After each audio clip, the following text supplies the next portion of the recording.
Eto tip. Pag may maganda kang picture, i-post mo sa social media. Kasi when something happens sa'yo, yun ang unang-unang pupuntahan.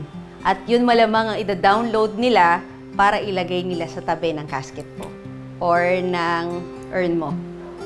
So you post the best photos. Ngayon pa lang, magpa-picture ka na. May mga nakikita kasi ako, Diyos ko, may mga mask pa.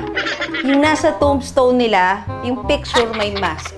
Kasi siguro yun yung available online. So imagine, yung pamilya nila, dahil pinaghanap siguro sila ng picture, yun lang yung nakita nilang picture na available.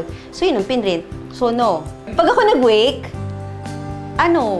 siguro 7 days. Sa dami ng pictures ko, tsaka mga videos ko, nako, nagigigil ako sa mga ganyan eh. Mula nga ngayon, mag-post na talaga ako ng magaganda kong pictures. Ako po, si Angel Hazel. Nakaganda with wings. Pag ako